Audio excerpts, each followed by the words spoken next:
aí pessoal, tudo bem com vocês? Aqui é o Matheus e sejam muito bem-vindos ao seu Momento Herói.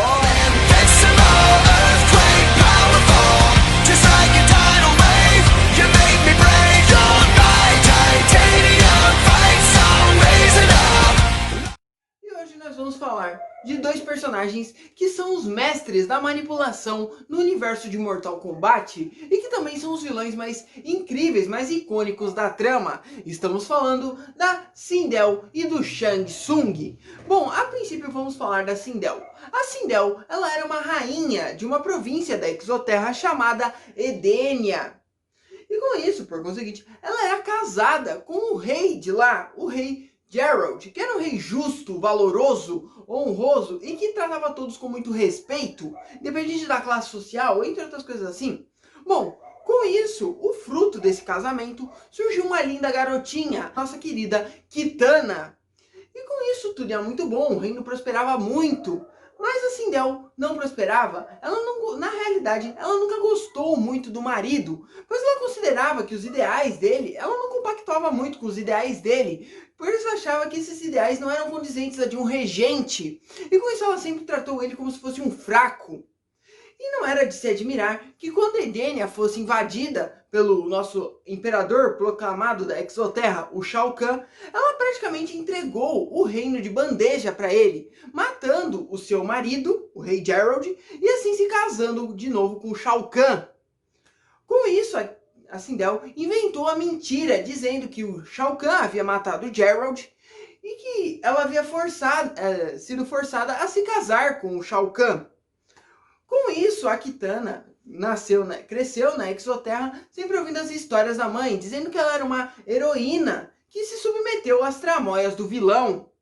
Mas depois de um tempo, depois do jogo do Mortal Kombat, dos heróis da Terra terem ganhado, o Shao Kahn ter atacado de novo os heróis, e eles terem atacado em resposta, com a ajuda da Kitana, ela percebeu as reais intenções da sua mãe.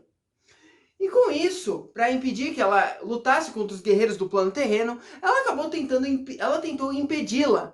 Mas essa tentativa foi em vão e ocasionou a morte da Kitana. Então a Sindel matou a sua própria filha.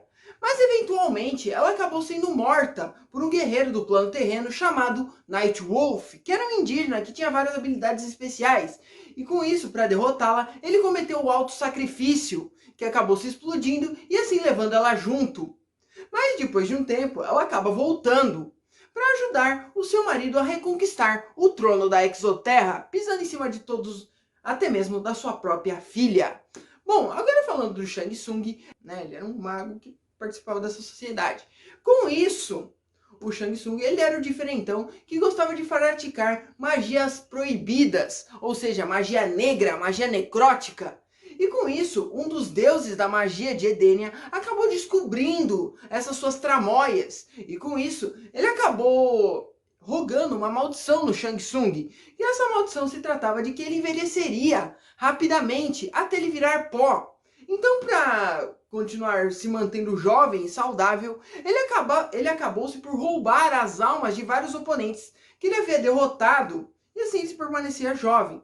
E para isso, para ele ficar se abastecendo toda vez, ele acabou fundando um torneio, o Mortal Kombat, onde ele lutou contra vários inimigos, sugou a alma de todos e além disso, ele virou o principal campeão dele. E com isso, ele também virou o rei, o principal mago, o conselheiro do rei Geralt, lá de Edenia. Então, quando Edenia estava prestes a ser atacada pelo Shao Kahn, o Shang Tsung prometeu a ele que se poupasse a sua vida, ele arranjaria novos reinos para o Shao Kahn conquistar através do Mortal Kombat. E com isso, ele chegou até o plano terreno, intimou o Raiden e fez o tal torneio.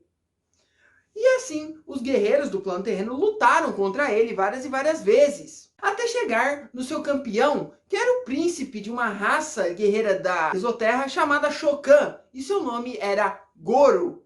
E com isso, depois da derrota do Goro, eles partiram para cima do Shang Tsung, sendo seu algoz o Liu Kang, que acabou derrotando ele no mano a mano.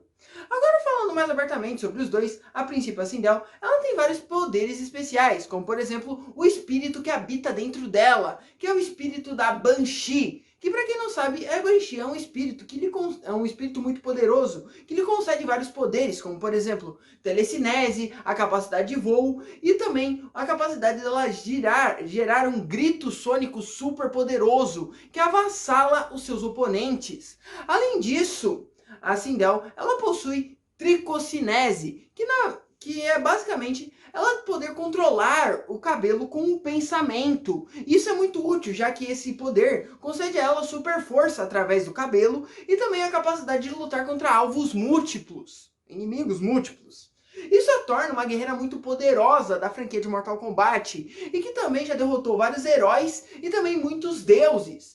Mas com isso eu vou listar aqui alguns personagens que fazem alguma frente a ela, como por exemplo o Nightwolf, que como já vimos, ele cometeu o auto-sacrifício para acabar com ela. Também podemos citar alguns deuses, como por exemplo o Raiden, que por ele ter as capacidades físicas elevadas a nível divino, ter o controle de raio, ele se torna um oponente quase que imbatível para Sindel. Bom, agora falando do Shang Tsung, além dele ser um grande manipulador, um cara muito inteligente e que não tem medo de pisar nos outros, ele ainda é um grande feiticeiro, que pratica necromancia, como falamos anteriormente. E esse poder permite ele roubar as almas dos seus oponentes. E com isso, quando ele rouba essas almas, ele basicamente herda a vitalidade do oponente, herda também suas memórias, e com isso seu estilo de luta, entre outras coisas assim. E também ele herda a aparência, e com isso ele pode se transformar, acessar essa alma do jeito que ele quiser, e se transmutar ao seu bem entender. Além disso, o Shang Tsung é um grande evocador de feitiços. Isso permite a ele lançar crânios flamejantes que explodem o seu oponente, e também lançar rajadas verdes necróticas, que dizimam qualquer um. E com isso eu vou listar aqui alguns personagens que fazem alguma frente a ele, como por exemplo o Liu Kang, que como eu falei, ele era o algoz dele, que por mais que não tenha experiências em lutar contra oponentes mágicos, ele no mano a mano, ele seria um grande lutador, ele é um grande guerreiro Shaolin, e por isso ele se torna superior no combate. Podemos citar também o Kung Lao, que ele já lutou contra seres mágicos anteriormente, e essa vivência torna ele o oponente mais digno para lutar contra o Shang Tsung. Então é isso. Eu espero que vocês tenham gostado desses personagens. Então eu vou ficando por aqui. Queria pedir que se você gostou de mim, gostou do vídeo, deixe seu like, se inscreve, compartilha e ativa o sininho para não perder as notificações, hein? E se você não gostou, não dá dislike, compartilha com seu filho, compartilha com a sua filha. Eu tenho certeza que eles vão gostar. Até a próxima aí. Tchau!